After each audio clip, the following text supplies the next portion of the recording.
I think what excites us the most at Treyarch is that we're really taking the gloves off with the story and narrative. We're making a complex story for a complex gamer who can follow an overarching narrative. And it's gonna have lots of twists and turns and surprises in it. And one might say that World at War story wasn't that deep and complex, but this time we're really focusing on good storytelling. And then multiplayer, it's such an important a piece to Call of Duty. So, like I said, we've have a dedicated team working on that from day one. Let's put it in perspective for you. We had multiplayer started and up and running so early in the project that some single player levels actually are being built around multiplayer maps that we had in production.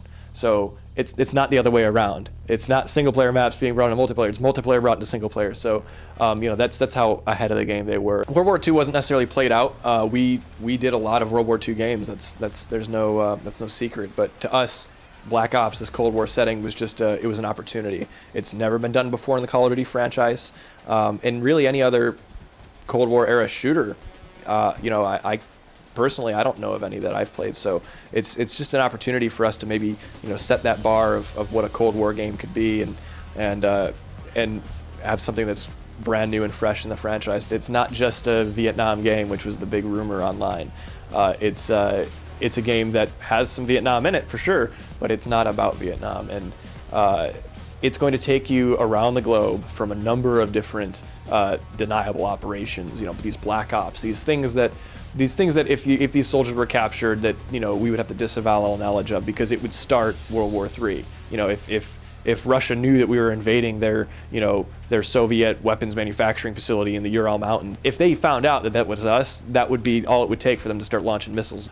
We got to hear stories from advisors like Major John Blaster, who is the foremost published author on the subject. He was actually a member of SOG, which is the Studies and Observations Group. And this is just the best of the best, most elite fighting force that you can imagine.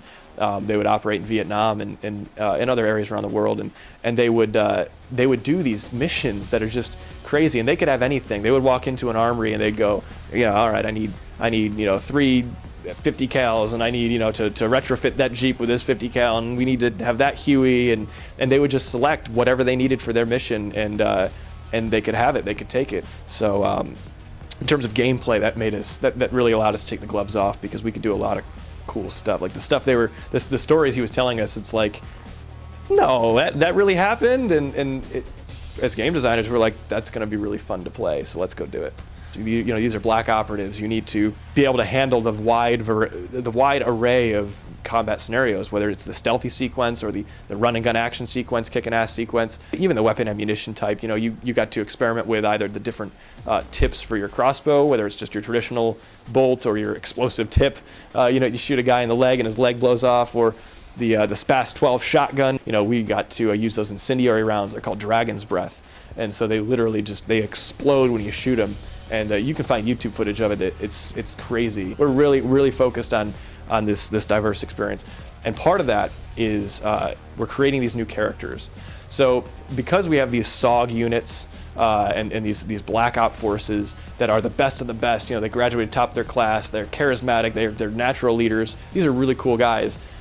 You're no longer just a normal foot soldier in the army. You have a voice for the first time in a Call of Duty game. Your character will speak and be the one giving direction, and you'll have a face that you'll recognize. You'll be playing from the perspective of two main characters primarily, Mason and Hudson, and these guys both are just part of these CIA-backed Black Ops teams, and so they're going to be leading you through all these different hot wars around the globe.